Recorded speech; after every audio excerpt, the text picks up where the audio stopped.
he's forfeited a Wembley Cup final medal. But are they getting anywhere? Mrs. Thatcher warns there must be no peaceful sellout. And President Galtieri says we won't insist on immediate sovereignty, but our flag must fly on the Falklands.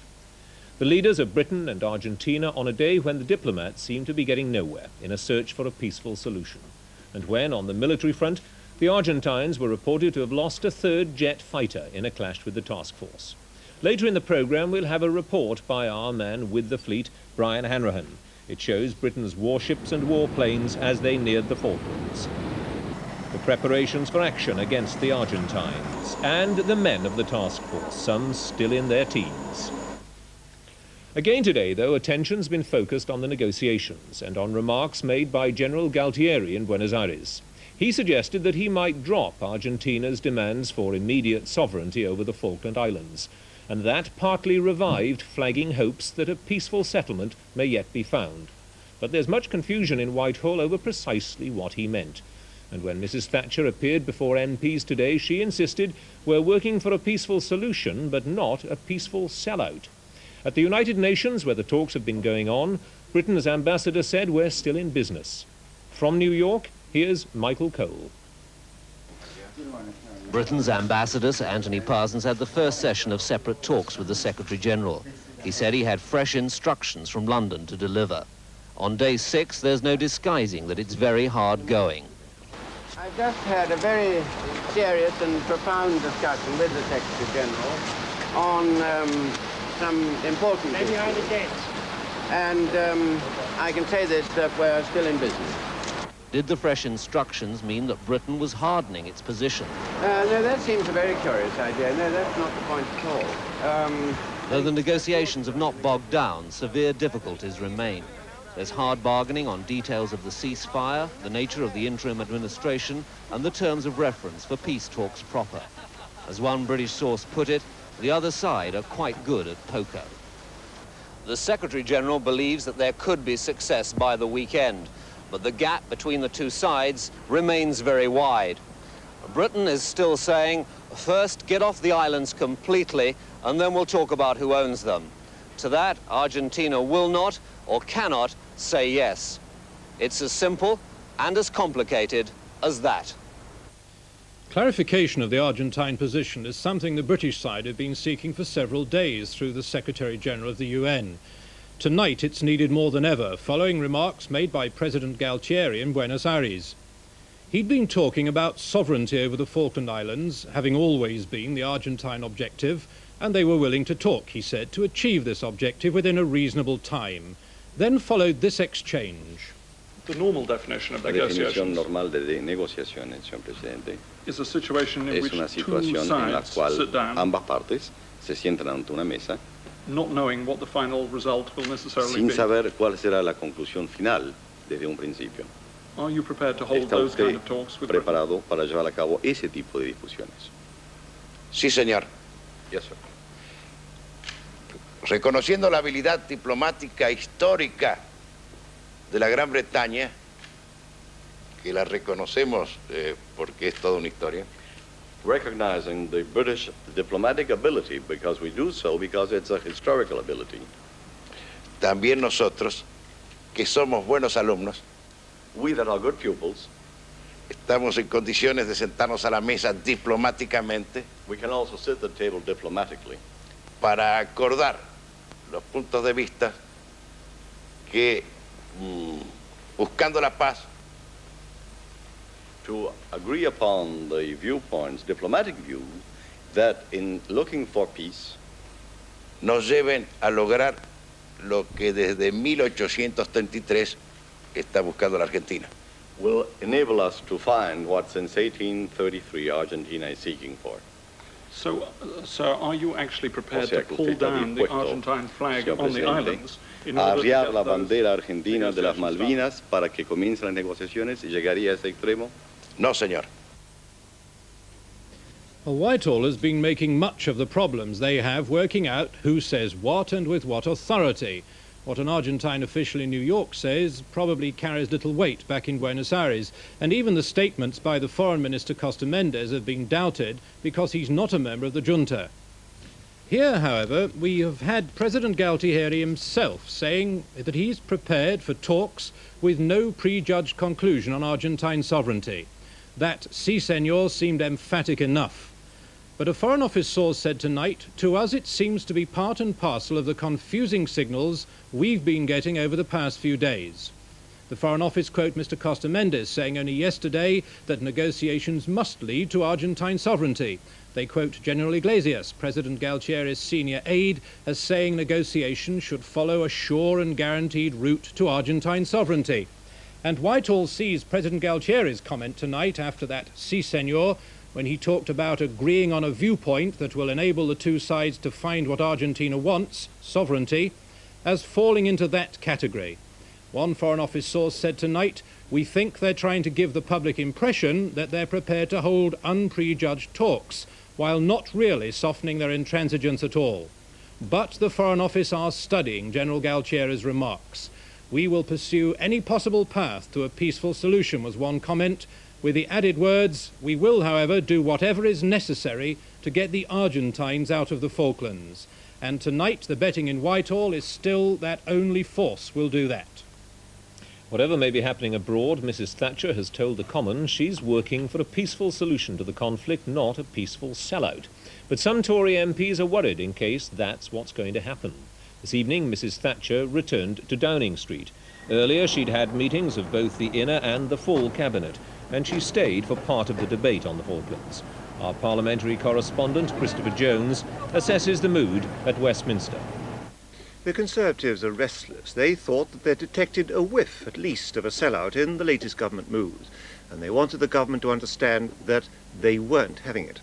While the government's sure it can persuade them to accept a settlement, if one can be got, tonight there are some Conservatives who think that there may now be some differences between Mrs. Thatcher and Mr. Pym over sovereignty. But to any suggestion of a sellout, Mrs. Thatcher had a crisp answer. Mr. John Gorst wanted from her a categorical reassurance.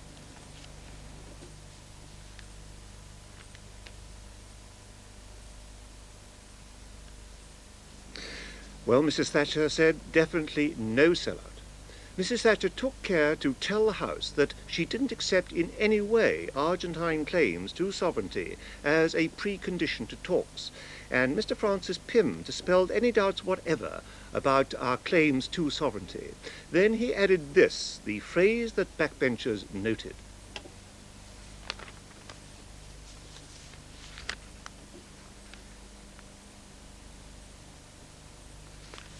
Well, that phrase from Mr. Pym was to... I'm sorry, we seem to have lost all tapes on that report from Christopher Jones from the House of Commons, but we'll try to restore them and go back to him later. In the meantime, the Ministry of Defence said today that 3 Argentine A4 Skyhawks crashed into the Atlantic yesterday during the attacks on the task force, and not 2, as they first said. Argentina has admitted only to losing 2 planes. But she claims she shot down a helicopter and seriously damaged 2 British frigates. The Ministry of Defence says 1 ship in the task force did suffer minor damage, though no details have been given about how the damage occurred.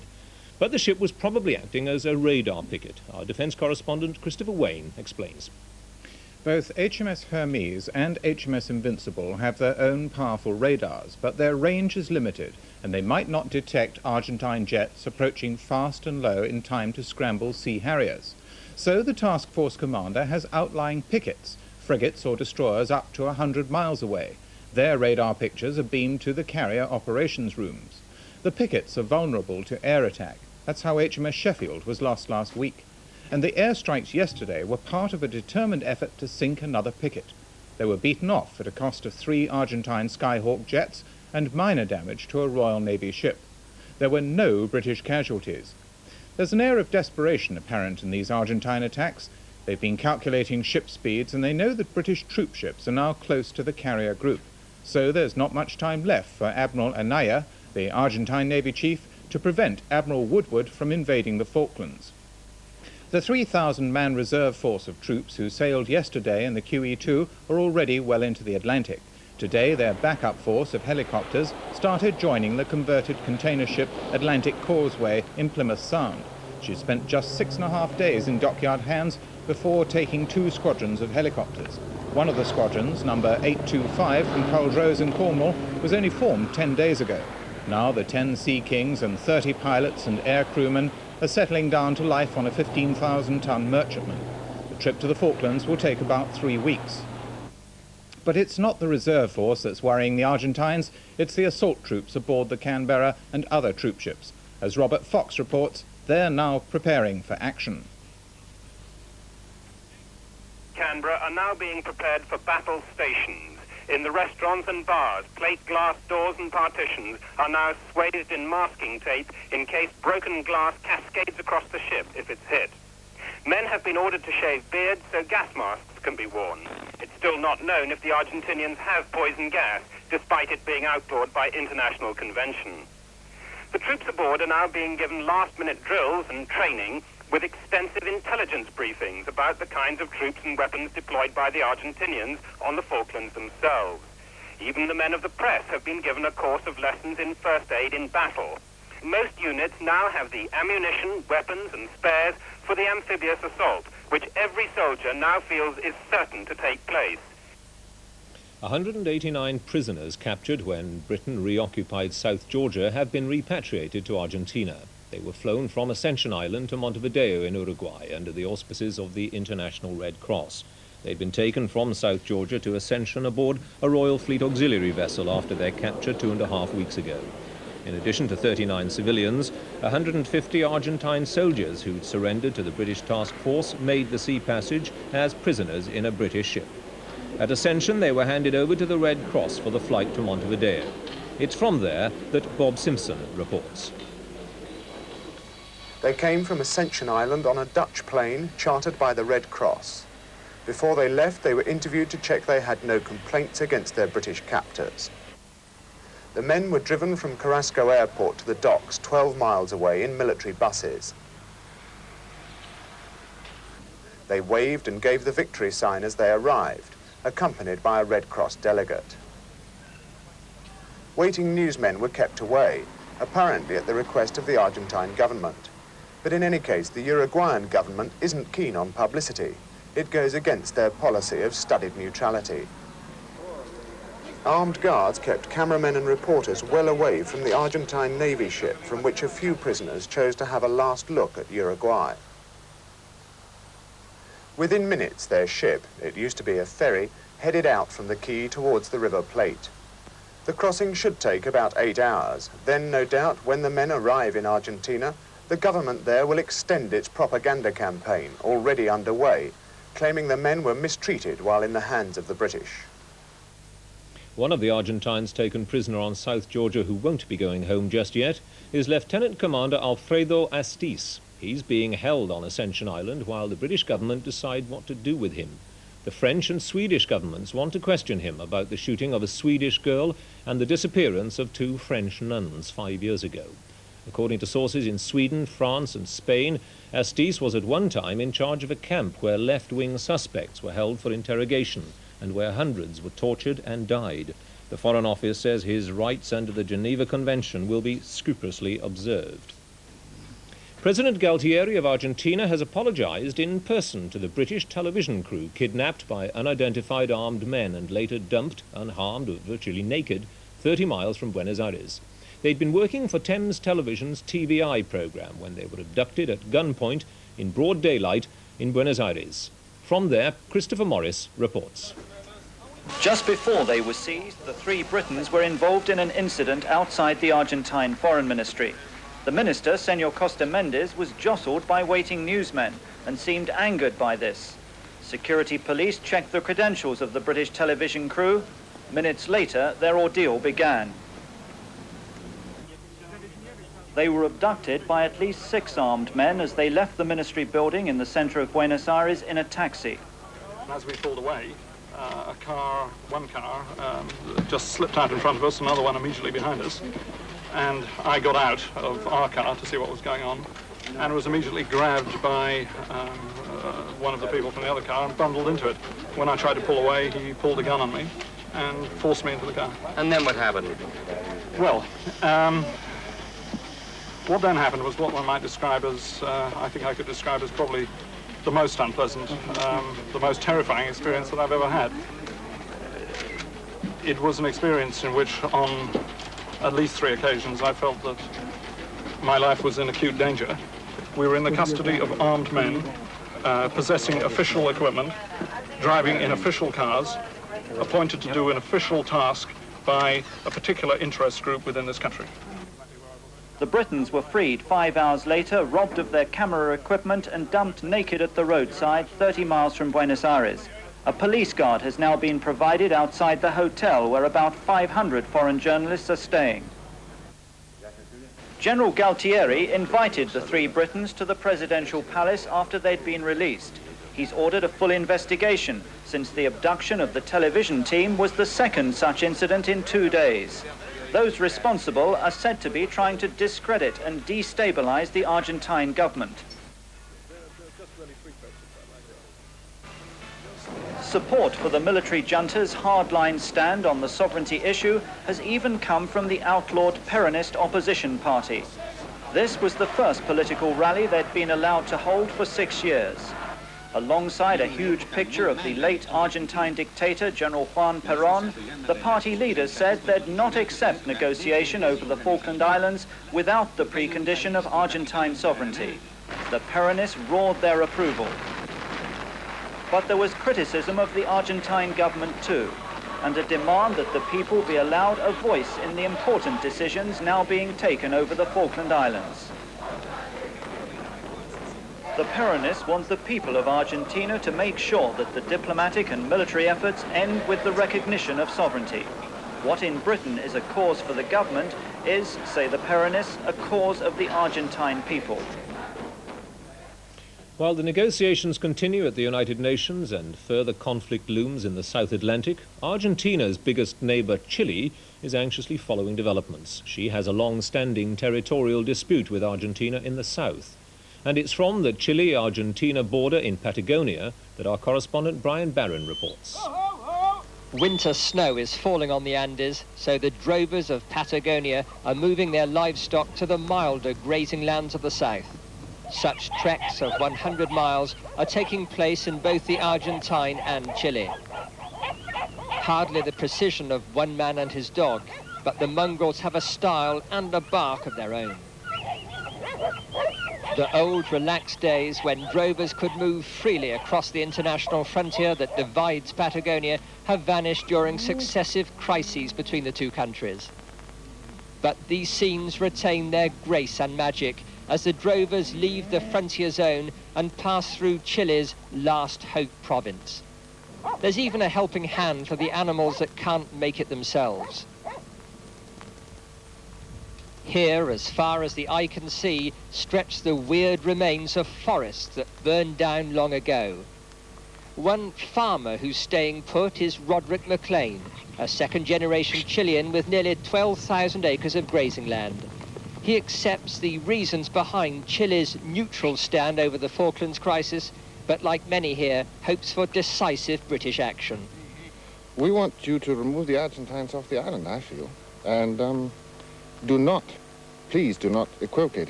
They've got to be stopped so that they cannot adventure like this anymore. Because had this happened to us, you'd all be sitting back there and saying, oh my God, there's Pinochet and Galtieri going for each other, and nothing would have happened. There would be no sanctions on the aggressor, nothing. Fortunately, it was a European power that has friends that surprised us all.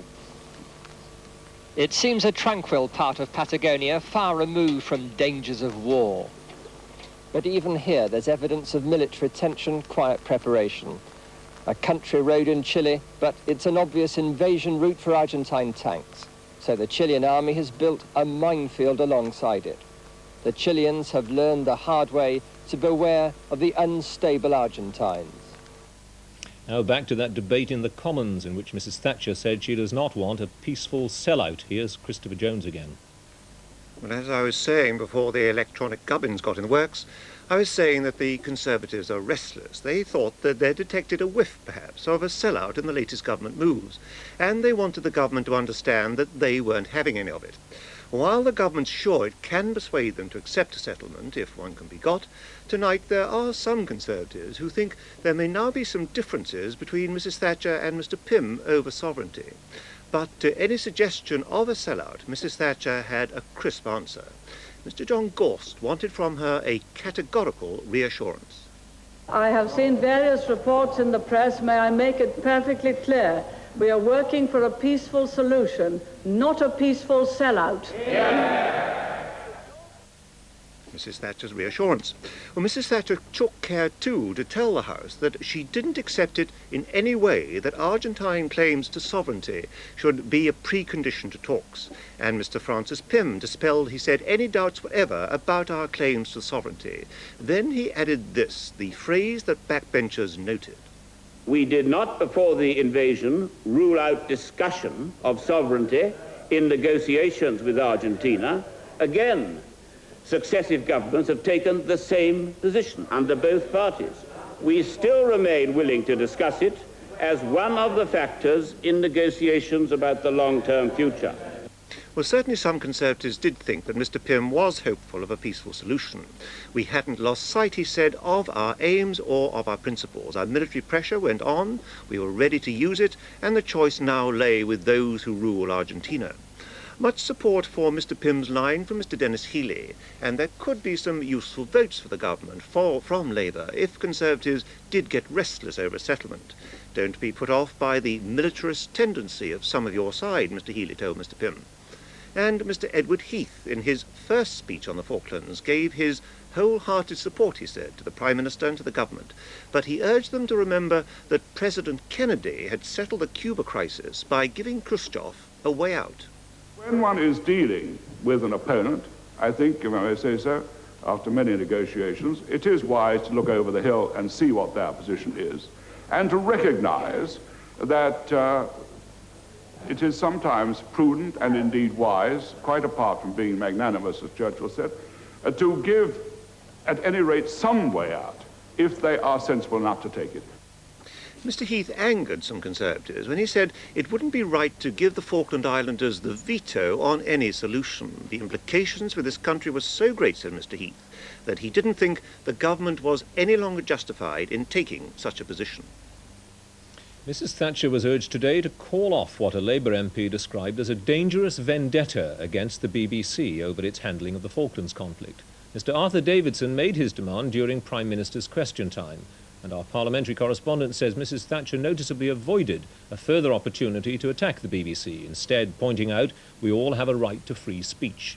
The Prime Minister was sent a letter today by members of the National Union of Journalists at the BBC and ITN, deploring what they called the grossly improper government pressure on television news. The letter said, we reject any attempts to intimidate the two news organisations and support efforts to maintain our independence. There are said to be growing fears among Britain's Roman Catholic leaders that the Pope's visit to Britain will be not merely postponed, but cancelled altogether because of the Falklands crisis. Their hope is it might still go ahead, but the Vatican is insisting there must be speedy progress towards peace. After last night's attempted attack on the Pope in Portugal, police in Lisbon say a Spanish priest aged 32 will be appearing in court tomorrow. The incident happened at Portugal's holiest shrine at Fatima, where the Pope was offering thanks for his recovery after the attempt on his life exactly a year ago today. And with huge crowds out to greet him for a visit he called the fulfillment of a dream, security men were in action before most people realized what was happening. The priest they seized had screamed abuse at modern church reforms. He's known to have been ordained by the rebel French Archbishop Marcel Lefebvre. The Pope's response was to bless the man, who was carrying a bayonet 18 inches long.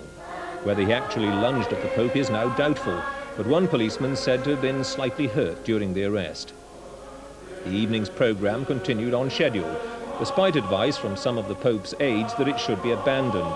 And the Pope was once more at the centre of huge crowds when he returned today to the site of the incident for a solemn mass of thanksgiving. Security was said to be much tighter. It's understood the priest now detained could face a charge of attempted murder and up to 20 years in jail. In Poland, the Pope's homeland, a noisy demonstration in Warsaw against martial law imposed 5 months ago. It was another show of support for the Solidarity Union. Riot police were called in to disperse a crowd estimated at about 2,000, but no trouble was reported. This evening, however, police used tear gas to break up a rally after a mass of thanksgiving for the Pope's escape. The European Parliament has voted to ban the use of plastic bullets in the EEC. The vote follows 7 incidents in Northern Ireland since last April when people have died after being hit by plastic bullets.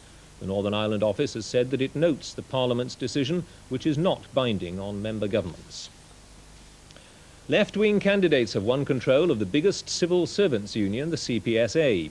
8 militant tendency supporters and 3 communists were elected to the union executive by delegates at their annual conference. The new president, Kevin Roddy, supports militant tendency. In the past, the right and centre had a sizable majority on the executive. Barclays Bank have announced they'll be opening on Saturday mornings, the first time for 13 years. From September, about 400 branches will offer the service, which is certain to be watched closely by the other big banks. Mark Rogerson reporting. Barclays are spending over £5 million to reopen on Saturdays for their private customers. Already NatWest say they may review the situation and the pressure's on. Bank customers have turned increasingly to building societies because they're open at weekends. And that's what Barclays want to stop. They haven't yet decided whether they'll serve customers of other banks as well. The unions are being consulted on how to provide the 5 to 10 volunteers needed in each branch. I think we're putting right a mistaken decision taken in 1969 by all the banks together, a decision which has proved very unpopular with our customers, that we should close on Saturday mornings. We want to give the personal service again that we were giving before 1969. Ralph Reeder, founder of the Scout gang shows in the 30s, died early today in a London hospital. He was 78. He produced hundreds of gang shows, always giving his services free. During the war, he took his show to the troops. This year is the Golden Jubilee of the Scout gang shows, and Coventry Scouts were seen on television last weekend paying special tribute to Ralph Reeder.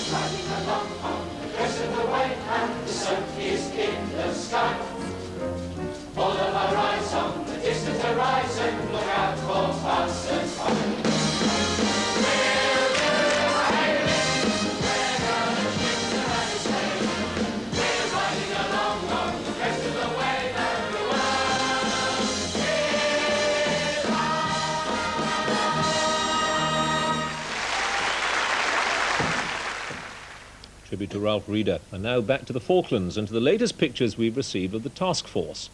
Our reporter Brian Hanrahan and our film crew Bernard Hesketh and John Jockle have been in HMS Hermes since she left Portsmouth. As the ship sailed southwards towards the Falkland Islands, they watched the sailors and pilots preparing for action, getting into fighting trim. These are the first pictures we've had since the flagship moved south beyond Ascension Island, and it covers a 2-week period. Here's the report. War, like winter, is nearly 3,000 miles from Ascension Island. Just 10 days sailing, little time to waste if the task force is to fight both.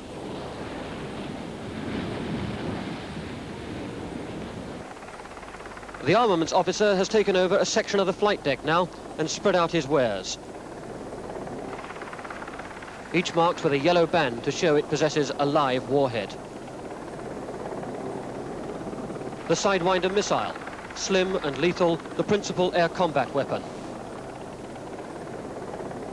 For ground attack, the rocket launcher, loaded up with 2-inch rockets and the covered cages of the cluster bombs, a shrapnel weapon capable of devastating an area the size of a football pitch. Stubby torpedoes are trundled along the deck to be lifted delicately into the belly of a Sea King helicopter. They're already flying a continuous anti-submarine screen, treating every returned ping on their sonar as suspicious. Now they'll take off with torpedoes slung beneath them.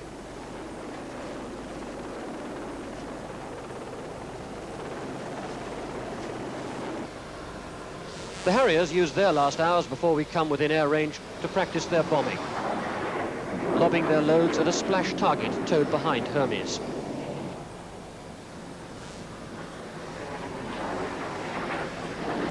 But they're being armed not with bombs, but with the Sidewinder.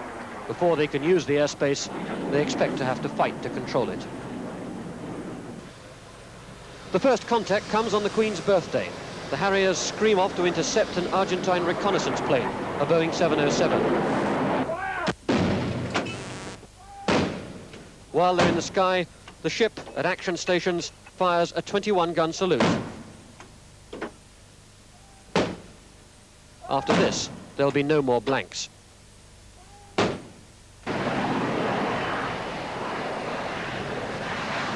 After heading the intruder off, the pilot returns to Hermes.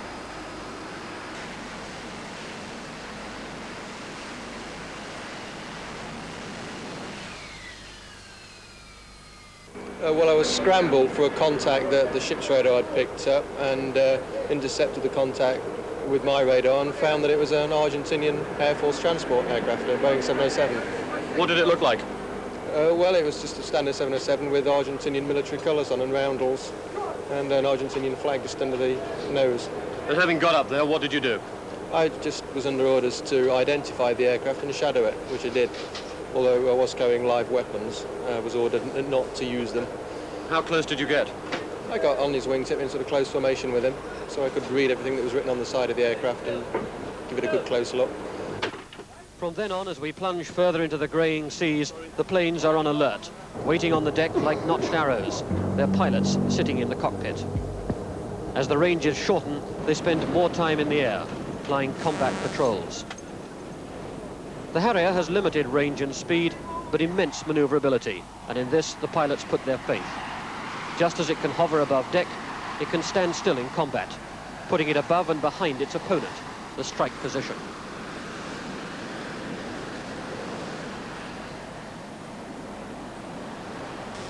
The last few days of good weather are spent painting the superstructure slate grey, the drab colour which will match the Southern Ocean, making us a harder target to spot or to hit. There's also a raid on our treasure ship for 90 tons of supplies. This ability to pick up food and fuel from the auxiliaries is essential if the Navy is to operate for any length of time at the end of its long lines of communication.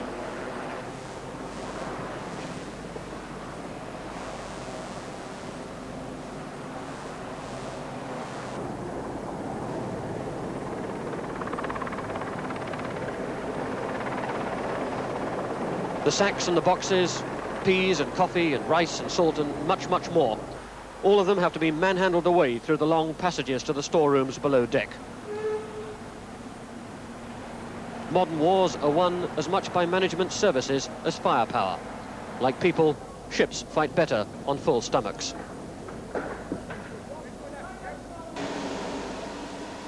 The engine room betrays Hermes' age, much more than any other part of the ship. A place of twisted pipes and big brass wheels through which the power of the ship is controlled. The noise is deafening. The shore is communication by banging on deck. But it's down here that some of the youngest men on the ship work. Steve Hinson was 17 when we left port. He celebrated his 18th birthday on board. Carl Franks, at just 16, is the youngest member of the crew. He comes from Telford in Shropshire and joined Hermes a week before she sailed. To the rest of the ship, he's a baby stoker. Now he sweats away, repainting the engine room. Above deck, where I could hear him, I asked how he was taking to his first taste of Navy life. Oh, I like it. I enjoy it. Even though it's very crowded? Yeah. What are your mates like down there? Oh, they're great, laugh. Sometimes I get a bit catchy, like, but otherwise a good laugh. But when you joined the Navy, did you expect to find yourself going off to a possible war? No, never. Carl is one of 87 crewmen under 18 on Hermes alone. The ship's commander says he considered leaving them behind, considered it, dismissed it. They're part of the ship, he said, and they're coming with us. The Blueberries are the ship's own fighting force, sailors with regular jobs about the ship who volunteer for some soldiers' training. Fieldcraft, unarmed combat, weapon training. There are no rounds in the magazine and no rounds in the chamber. Normally there are about 30, but on this voyage another 100 have joined. So many there aren't enough uniforms to go round. They're stokers, stewards, cooks, men who wouldn't normally face an enemy, but longing for the chance. Ease the spring down Their commander, Lieutenant Paul Ferris, explained that they're intended to supplement the troops, not replace them. Well, you must remember that we are the ship's internal security platoon and therefore are not trained or even equipped to as frontline soldiers. If there was any requirement to have additional forces ashore as a backup to the frontline forces, then our training and equipment would make us a possibility to land. What sort of stuff would you be doing as a backup? I would think if it ever did happen, and I do think it's actually unlikely with the numbers of troops coming down, we would be perhaps guard duties on ammunition dumps or perhaps holding initial positions, beaches or whatever, but certainly only the type of jobs that could relieve frontline soldiers to get onto the front line itself. There'll be no question of you going in and doing the job of the Marines themselves. I think that would be highly unlikely. I think we'd have to get to a very sad state before that would ever happen. The only limit to the size of the Blueberry Company are the weapons. Although Hermes loaded every rifle it could find before sailing, there still weren't enough for all the volunteers, so another 100 had to be turned away. The full fleet is assembling. From over the horizon, more destroyers arrive to take up station, defending both us on the carriers and the store ship alongside. We're fine-tuning now. A Harrier takes up and drops a cluster bomb. Normally an RAF weapon, so this is a chance for the Sea Harrier to check its settings. And a demonstration for the Admiral's staff of the area of its effectiveness. Winter has arrived and war may not be long in coming. We're well advanced into the roaring 40s, the winds that storm up from the direction of the Falkland Islands themselves. We're almost within strike distance of the islands, and we're certainly within range of Argentinian aircraft. Every passing mile brings a conflict closer. Up on the superstructure, machine guns have been welded on as anti-aircraft weapons, their gunners bundled up against the deepening chill. For a man in the water now, survival would be a matter of minutes. Soon, as we speed south, even that margin will disappear, and the spray tumbling on the decks will fall as ice. But however cruel the seas, the Navy is accustomed to them. These ships exercise regularly in the North Atlantic waters, every bit as cold and turbulent. Indeed, we may even be able to derive some advantage from this weather. The task force carries its shelter and its supplies with it. If resupply and reinforcement can be denied the Argentinian troops, then the Antarctic winds may blow more coldly upon them than us.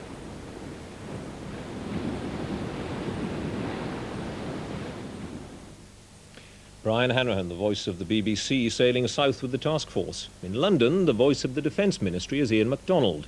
In the past 6 weeks since the Argentine invasion, he's become a household name. And like many involved with the crisis, he's been working round the clock. At the end of today's briefing, he made a short statement of a personal nature. Now, if I might make a slightly personal statement, just to say that after 5 weeks every day at the job, I'm taking 3 days off. My colleagues will look after this seat, but I hope to be back with you on Monday. Thank you. Earlier, Mr. MacDonald had announced that the Argentines had lost a third fighter in a clash with the task force yesterday. Other headlines in the conflict: Mrs. Thatcher has assured the Commons that Britain is looking for a peaceful solution, not a peaceful sellout. President Galtieri has said Argentina won't insist on immediate sovereignty, but in Whitehall his comments are met with some reserve. At the United Nations, diplomats are making slow progress in their search for a peaceful solution. But Britain's ambassador said tonight, we're still in business. That's all for now. I'll be back with